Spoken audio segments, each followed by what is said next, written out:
कई लोग कहते हैं गुरुजी क्या दूध चढ़ाना जरूरी है शंकर पर? कई लोग कहते हैं गुरुजी क्या दही चढ़ाना जरूरी है शंकर पर? शहद चढ़ाना जरूरी है? घृत चढ़ाना जरूरी है? शक्कर चढ़ाना जरूरी है? शिव महापुराण की कथा कहती है 5 चीजें शंकर भगवान पर चढ़ती है। दूध अर्थात घर में लक्ष्मी की वृद्धि करता है, इसलिए चढ़ाया जाता है। दही शंकर भगवान पर इसलिए चढ़ाते हैं क्योंकि यह परिवार को जोड़ता है। जिसके परिवार में क्लेश ज्यादा होता है, जिसके परिवार में आपस में तकरार ज्यादा होता है, उसको दही जोड़ता है। शहद घर में चिड़चिड़ प्रवृत्ति को समाप्त करता है। घी रोग को समाप्त करता है। शक्कर मिष्ठान घर में यदि लक्ष्मी आकर जा रही हो तो मिष्ठान समर्पित किया जाता है। इसलिए पंचामृत स्नान का भाव शिव महापुराण कहते हैं। पंचामृत स्नान का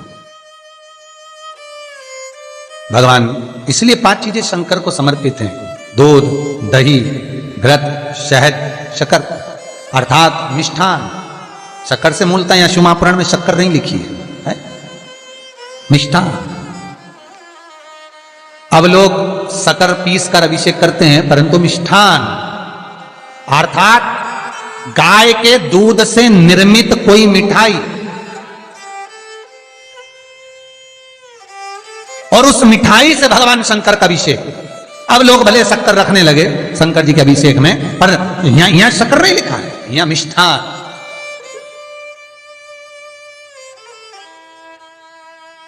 हमारे यहां सहज भाषा में कहते थे उसको खांड अर्थात मीठा। शिव महापुराण की कथा कहती है दर्पण इतना बड़ा ले लो।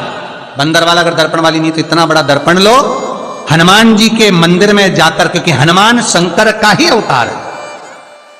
हनुमान जी के मंदिर में जाकर हनुमान जी के उल्टे पांव का थोड़ा सा सिंदूर, चरण का थोड़ा सा सिंदूर एक कागज में लेकर आ जाइए। और हनुमान जी के छोटे भाई, हनुमान जी 6 भाई हैं, उसमें गतिमान, हनुमान जी के छोटे भाई गतिमान का नाम लो और गतिमान का नाम लेकर उस दर्पण पर सिंदूर से त्रिशूल बना दो। सिंदूर से त्रिशूल बनाकर उस दर्पण को घर के बाहर, दर्पण का मुख बाहर की ओर, ऐसे बाहर की ओर मुख कर कर दर्पण को घर के बाहर या दरवाजे पर, बिल्डिंग पर, ऊपर जाली में, फ्रंट में कहीं पर भी उसको लगा दीजिए। महाराज केवल शंकर का स्मरण कर कर, गतिमान का नाम लेकर, हनुमान के उल्टे पांव का सिंदूर का त्रिशूल बनाकर जो दर्पण को लगा देता है, आपको 1 महीने के अंदर अंतर मालूम पड़ जाएगा कि पिछले जो महीने निकले हैं उस महीने का अंदाजा लगाना कि घर में लोग कितने बीमार पड़ते थे और इस दर्पण को लगाने के बाद बीमारी कम हुई कि नहीं हो कम तो ठंडा कर देना, क्या जा रहा है, पर करके जरूर देखना। विश्वास रखकर करोगे, भगवान शिव का अनुमोदन कर कर, भगवान शंकर पर विश्वास रखकर करोगे तो बीमारी घेर नहीं सकती। अकाल मृत्यु हो मरे जो काम करे चंडाल का, काल उसका क्या बिगाड़े जो भक्त हो महाकाल का। शंकर की आराधना करने वाला, शिव का स्मरण करने वाला, शिव को निवेदन करने वाला, शिव अर्चना में डूबने वाला, शिव का अनुमोदन करने वाला कभी दुखी नहीं हो सकता। तो शिव महापुराण की कथा कहती है शंकर को जितना जल प्रिय नहीं, शंकर को जितना बेल प्रिय नहीं, शंकर को जितना शमी प्रिय नहीं, शंकर को जितना दूध दही प्रिय नहीं, शंकर को अगर कुछ प्रिय है तो सत्य प्रिय है। सत्यम शिवम सुंदर। इसीलिए हमारे यहां शास्त्र कहता है ब्रह्मा जी केतकी के फूल को लेकर आए, उसने झूठ बोला। ब्रह्मा जी गाय को लेकर आए, शंकर भगवान के सम्मुख में झूठ बोला। ब्रह्मा स्वयं झूठ बोले तो सिर कटा। कर्मनाशा नदी प्रकट हुई। और शिव महापुराण की कथा कहती है शंकर को सत्य प्रिय है अगर झूठ बोला है। इसीलिए शिव महापुराण का स्पष्टीकरण किया जाए, वर्णन किया जाए तो पहले के समय में अदालत नहीं होती थी, पहले के समय में पंचायत नहीं हो सकती थी, पहले के समय में कोई सभाएं नहीं होती थी, पहले के समय में कोई निर्णायक मंडल नहीं होता था, पहले के समय में केवल एक निर्णय होता था। गांव के लोग ले जाकर शंकर के मंदिर में खड़ा कर देते थे और कहते थे उठा गंगा जली, और कहते तूने ऐसा नहीं किया। गंगा जली उठाकर कह दे कि तूने ऐसा नहीं करा। क्यों गंगा जली उठवाते थे? क्योंकि लोगों ने शिव महापुराण सुन रखी थी।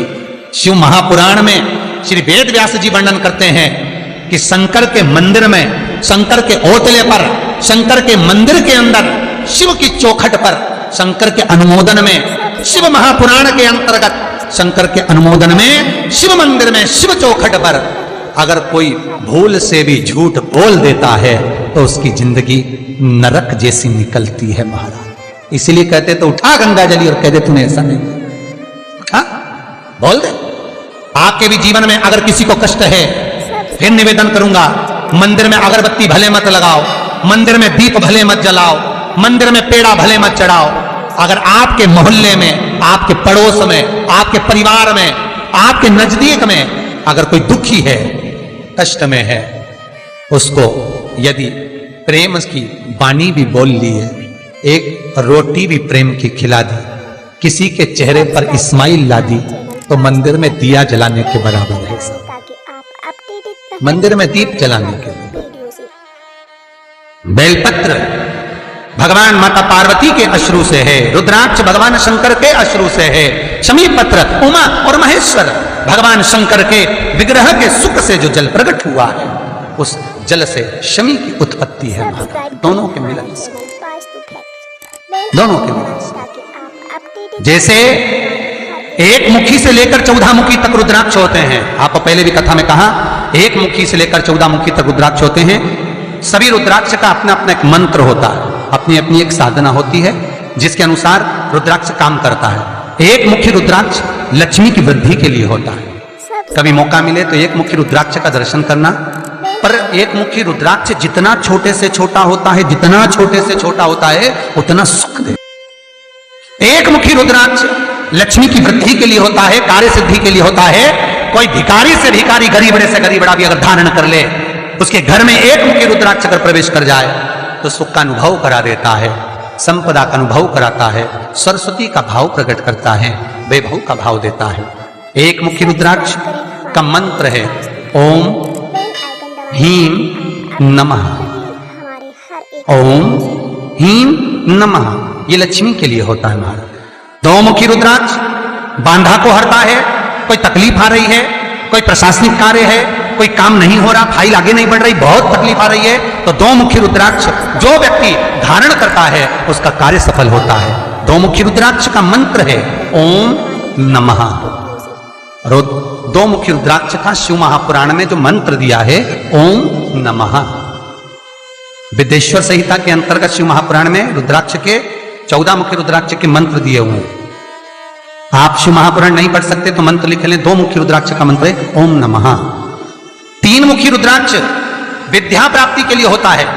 कैसा भी अनपढ़ से अनपढ़ व्यक्ति हो, जिसको विद्या में रुचि ना हो, पढ़ ही नहीं पा रहा हो, चित्त वृत्ति ही ना लग रही हो, मन ही ना लग रहा हो, परसेंट कम से कम होते जा रहे हो, तीन मुखी रुद्राक्ष उस बच्चे के गले में लाल धागे में डाल दीजिए। नहीं डाल सकते तो बच्चे के कमरे में जहां वो पढ़ता है, विद्याध्ययन करता है, उसके कमरे में लगा दीजिए। तीन मुखी रुद्राक्ष का मंत्र है ओम क्लीं नमः, ओम क्लीं नमः।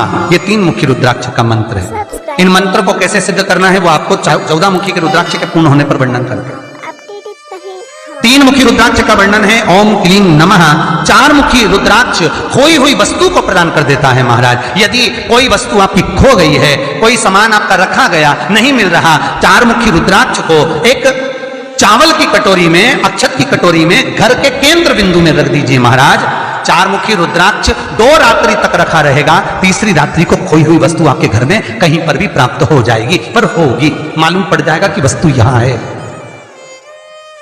चार मुखी रुद्राक्ष का मंत्र है ओम ह्रीं नमः, ओम ह्रीं नमः। फिर वर्णन आया 5 मुखी रुद्राक्ष। ये कार्य में सिद्धि देता है। व्यापार नहीं चल रहा हो, कोई नई दुकान खोली हो, नई फैक्ट्री खोली हो, नया कोई कार्य करने जा रहे हो, नहीं हो रहा है, पैसा लग रहा है पर आवक नहीं हो रही है, तो 5 मुखी रुद्राक्ष फल प्रदान करता है। इसका मंत्र है ओम ह्रीं नमः, ओम ह्रीं नमः। 6 मुखी रुद्राक्ष अटके हुए काम को सफल बनाता है। जिसका विवाह नहीं हो रहा हो, शादी नहीं हो रही हो, रिश्ते बहुत आ रहे हो, संबंध नहीं हो रहा हो, तो 6 मुखी रुद्राक्ष स्त्री हो चाहे पुरुष हो, उसके गले में लाल धागे में डाल दिया जाए। 6 मुखी रुद्राक्ष का मंत्र है ओम ह्रीं हूं नमः, ओम ह्रीं हूं नमः। ये 6 मुखी रुद्राक्ष का मंत्र है। 7 मुखी रुद्राक्ष श्री शिवाय नमस्तुभ्यं। श्री शिवाय नमस्तुभ्यं। श्री शिवाय नमस्तुभ्यं।